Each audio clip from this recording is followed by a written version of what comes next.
Shalom, selamat malam Bapak Ibu yang dikasihi oleh Tuhan. Malam ini kita akan beribadah memuji Tuhan di rumah kita masing-masing. Terlebih dahulu kita bersatu di dalam doa. Kita berdoa.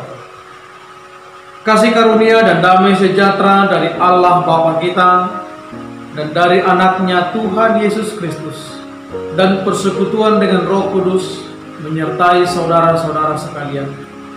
Amin.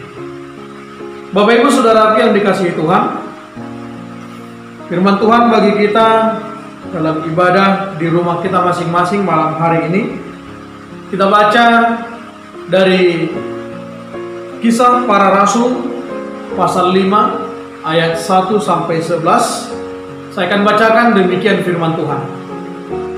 Ananias dan Safira. Ada seorang lain yang bernama Ananias. Ia beserta istrinya Safira menjual sebidang tanah. Dengan setahu istrinya, ia menahan sebagian dari hasil penjualan itu dan sebagian lain dibawa dan diletakkannya di depan kaki rasul-rasul. Tetapi Petrus berkata, "Ananias, mengapa hatimu dikuasai iblis sehingga engkau mendustai Roh Kudus dan menahan sebagian dari hasil penjualan tanah itu? Selama tanah itu tidak dijual, bukankah itu tetap kepunyaanmu? Dan setelah dijual, bukankah hasilnya itu tetap dalam kuasamu? Mengapa engkau merencanakan perbuatan itu dalam hatimu? Engkau bukan mendustai manusia, tetapi mendustai Allah." Ketika mendengar perkataan itu, rebahlah Ananias dan putuslah nyawanya. Maka sangatlah ketakutan semua orang yang mendengar hal itu. Lalu datanglah beberapa orang muda. Mereka mengapani mayat itu, mengusungnya keluar, dan pergi menguburnya. Kira-kira 3 jam kemudian, masuklah istri Ananias. Tetapi ia tidak tahu apa yang telah terjadi. Kata Petrus kepadanya, "Katakanlah kepadaku, dengan harga sekiankah tanah itu kamu jual?" Jawab perempuan itu, "Betul, sekian." Kata Petrus, "Mengapa kamu berdua bersepakat untuk mencobai Roh Tuhan? Lihatlah, orang-orang yang baru mengubur suamimu berdiri di depan pintu, dan mereka akan mengusung engkau juga keluar." Lalu rebahlah perempuan itu seketika itu juga di depan kaki Petrus, dan putuslah nyawanya. Ketika orang-orang muda itu masuk, mereka mendapati dia sudah mati. Lalu mereka mengusungnya keluar dan menguburkannya di samping suaminya. Maka sangat ketakutanlah seluruh jemaat dan semua orang yang mendengar hal itu. Demikian pembacaan firman Tuhan. Bapak Ibu Saudaraku yang dikasihi oleh Tuhan, firman Tuhan bagi kita malam hari ini diberikan tema melawan suap dan korupsi. Ternyata kasus korupsi, kasus penyuapan itu tidak muncul hanya di tahun di mana kita hidup. Sesungguhnya di zaman Alkitab pun ini sudah menjadi sebuah dosa yang menggerogoti kehidupan manusia. Saudara yang dikasihi Tuhan, di ayat sebelumnya jikalau kita membaca, Alkitab mencatat dalam Kisah Rasul ini bagaimana kehidupan jemaat mula-mula, bagaimana mereka bersatu padu. Ketika ada orang yang menjual hartanya, itu akan dinikmati bersama oleh semua jemaat yang percaya kepada Kristus. Artinya apa yang menjadi milik satu orang, ketika dia persembahkan kepada Tuhan, itu menjadi milik bersama. Nah, begitu indahnya kehidupan, begitu indahnya kebersamaan daripada jemaat mula-mula ketika itu. Di suatu ketika ada sepasang suami istri, yaitu Ananias dan Safira. Mereka juga punya kerinduan. Jadi tujuan mereka sebenarnya baik dan bagus. Mereka rindu untuk juga harta yang mereka miliki mereka jual, mereka persembahkan kepada Tuhan untuk menjadi dinikmati semua jemaat yang dikasihi Tuhan ketika itu. Akan tetapi ada sebuah godaan yang datang kepada Ananias, suami daripada Safira ketika itu. Godaan yang membuat iman mereka goyah. Godaan yang membuat pondasi yang telah mereka bangun di dalam kebersamaan, di dalam iman, di dalam keluarga, digoyahkan oleh godaan harta duniawi. Ananias bersama dengan istrinya telah menjual sebidang tanah. Dan mereka ingin memberikan kepada Tuhan melalui jemaat, melalui rasul-rasul. Namun pemberian mereka ini, mereka bangun di dalam sebuah kebohongan, sebuah dusta yang sesungguhnya tidak terlalu perlu untuk mereka lakukan. Namun Bapak Ibu Saudara yang terkasih, ketika mereka menyampaikan, atau Ananias pertama sekali datang kepada Petrus, kepada para rasul, membawa hasil daripada penjualan tanah mereka. Petrus sudah dikuasai oleh Roh Tuhan, mengetahui apa yang telah direncanakan dan diperbuat oleh Ananias dan Safira kala itu. Maka Petrus bertanya, apakah benar hanya sekian hasil penjualan tanahmu? Maka Ananias menjawab, ya benar, demikianlah hasil dari penjualan tanah saya. Maka ketika Petrus mendengar pernyataan daripada Ananias, tentu ada rasa sedih dan kecewa di hatinya. Kenapa mereka harus berbohong? Maka dengan tegas Rasul Petrus mengatakan, engkau tidak membohongi manusia, namun engkau membohongi Allah, membohongi Tuhan. Dan celakalah orang yang berdusta kepada Tuhan. Hal ini membuat Ananias sangat terkejut. Kenapa bisa Rasul Petrus tahu? Kenapa bisa orang mengetahui kebohongannya sementara dia hanya berdiskusi dan membuat kesepakatan dengan istrinya Safira waktu itu. Dan seketika itu juga nyawanya melayang. Tuhan tidak berkehendak, Tuhan tidak berkenan akan dosa yang dilakukan oleh Ananias waktu itu. Maka ketika dia rebah, dia mati, maka orang-orang muda menguburkan Ananias. 3 jam berselang, istrinya Safira juga datang menghadap kepada Rasul. Dia tidak tahu bahwa suaminya telah meninggal karena kebohongan yang mereka bangun. Dia juga tidak tahu bahwa suaminya telah dikuburkan 3 jam yang lalu. Nah kemudian dengan tenangnya dia datang kepada rasul-rasul, dan Rasul Petrus bertanya, Safira, apakah benar hanya sekian penjualan tanah kalian? Ya benar, sekianlah hasil penjualan. Lagi-lagi Petrus dengan kecewa dan bersedih harus mengatakan hukuman kepada Safira. Engkau bersama dengan suamimu bersekongkol membohongi Tuhan. Maka lihatlah, anak-anak muda yang mengubur suami telah kembali dan akan menguburkanmu juga. Dan seketika itu juga hukuman Tuhan nyata kepada Safira, sehingga dia rebah, meninggal, dan akan dikuburkan lagi di samping suaminya Ananias. Bapak Ibu Saudara yang terkasih, apa yang mau kita pahami, yang mau kita pelajari dari firman ini? Sebagaimana judul atau tema kita, melawan suap dan korupsi. Sesungguhnya harta yang dimiliki oleh Ananias dan Safira itu adalah milik mereka, kepunyaan mereka. Bahkan ketika mereka jual pun, hasil penjualannya masih milik mereka. Demikian kata Petrus. Kenapa mereka harus berdusta? Kalau mereka tidak mau menyumbangkan seluruhnya, kenapa mereka harus berbohong? Artinya Petrus juga ingin membangun pemahaman bagi para jemaat mula-mula ketika itu. Jika kita ingin memberi sesuatu untuk kepentingan bersama, bukan persoalan jumlah banyak sedikitnya, tapi bagaimana hati yang tulus memberikan kepada Tuhan melalui persekutuan itu. Maka tidak perlu berbohong, tidak perlu berdusta untuk hal itu. Dan kebohongan yang dibangun oleh suami istri ini membawa mereka kepada maut dan kematian. Sesungguhnya sebagaimana firman Tuhan juga mengatakan, semua dosa mendatangkan maut, semua dosa mendatangkan kematian. Hanya saja terkadang tidak semua dosa itu atau akibat daripada dosa itu langsung seinstan yang dialami oleh Ananias dan Safira. Kadang Tuhan masih memberi waktu kepada kita supaya dosa-dosa yang kita perbuat sempat kita perbaiki, sempat kita sadari, sehingga tidak ada penyesalan. Sehingga ketika nantinya Tuhan memanggil kita, pertanggungjawaban kita masih sempat untuk berbuat pertobatan kita, berbuat baik, menghapus dosa-dosa kita. Berbeda dengan Ananias dan Safira, mereka tidak punya waktu untuk memperbaiki diri. Mereka tidak punya waktu untuk bertobat, karena begitu kebohongan mereka terbongkar, nyawa mereka melayang.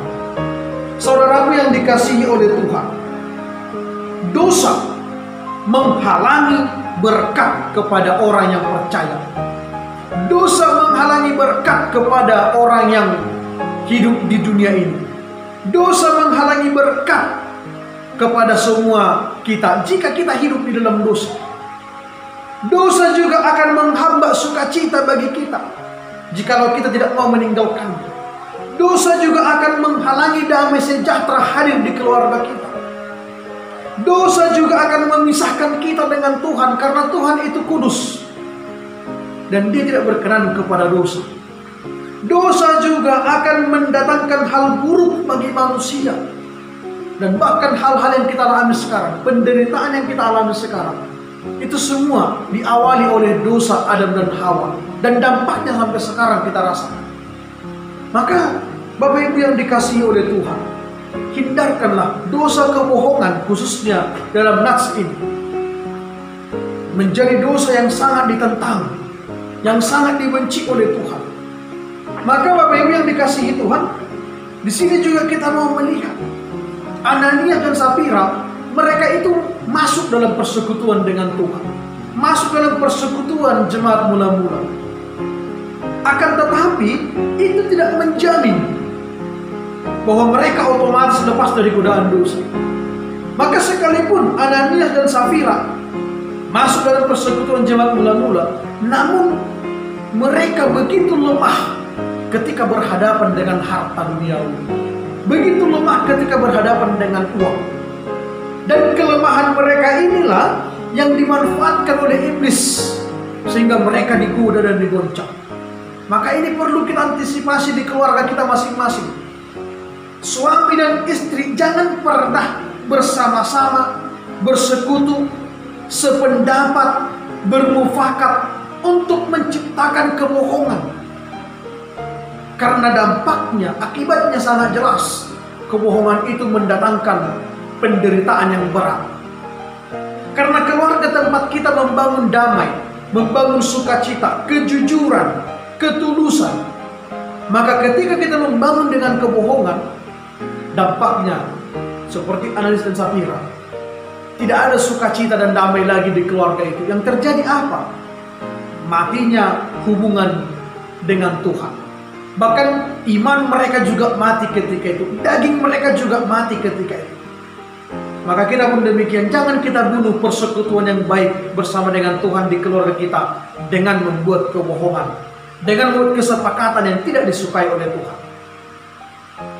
Bapak Ibu Saudaraku yang dikasihi oleh Tuhan, Ananias dan Safira jatuh ke dalam dosa karena mereka memberi peluang kepada iblis untuk menguasai hati mereka. Maka jangan kita beri peluang kepada iblis untuk singgah dan tinggal di rumah tangga kita, karena itu akan menciptakan malapetaka, menciptakan dosa, menciptakan kegelisahan, penderitaan dan pergumulan. Maka jangan kompromi dengan iblis di tengah-tengah keluarga.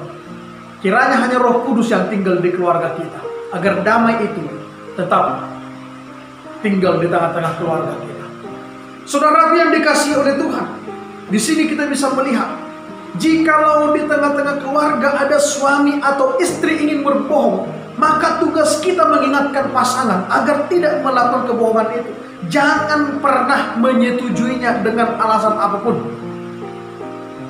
Itulah gunanya suami itu dan istri itu saling melengkapi, saling mengingatkan, saling menegur, saling memperbaiki agar dosa tidak tinggal di rumah tangga.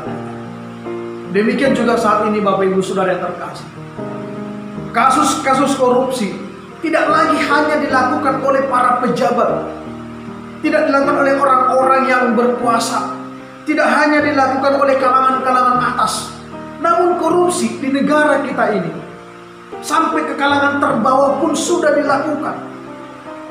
Anak-anak sudah korupsi akan kepada orang tuanya. Bahkan yang lebih pedih lagi, yang lebih parah lagi, tidak jarang kita mendengar di tengah-tengah pandemi ini terjadi korupsi juga. Dana-dana untuk menolong orang yang miskin, menolong orang yang kesusahan, sesungguhnya sudah ada nominalnya, sudah ada porsinya masing-masing, tapi itu pun dikorupsikan.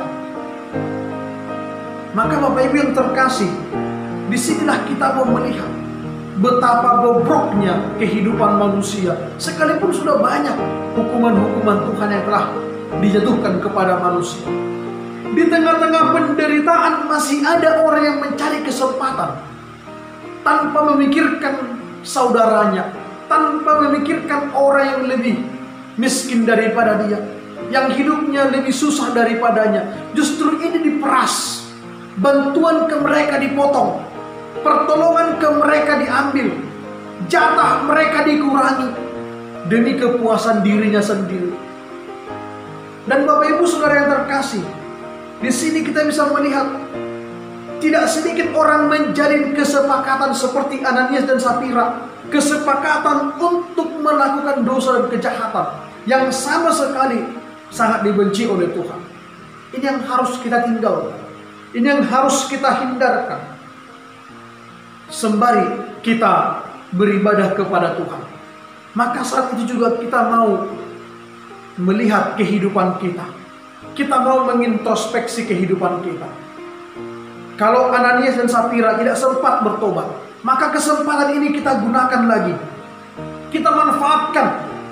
Apabila kita pernah melakukan tindakan seperti yang dilakukan oleh Ananias dan Safira, atau kita pernah berdusta, kita pernah berbohong, kita pernah merugikan, menipu orang lain, maka saat ini diberi kesempatan kepada kita untuk meninggalkannya dan mengaku dosa kita di hadapan Tuhan, bahkan di hadapan orang yang telah kita tipu, kita bohongi. Supaya apa? Supaya Tuhan kembali berkenan mengampuni kita.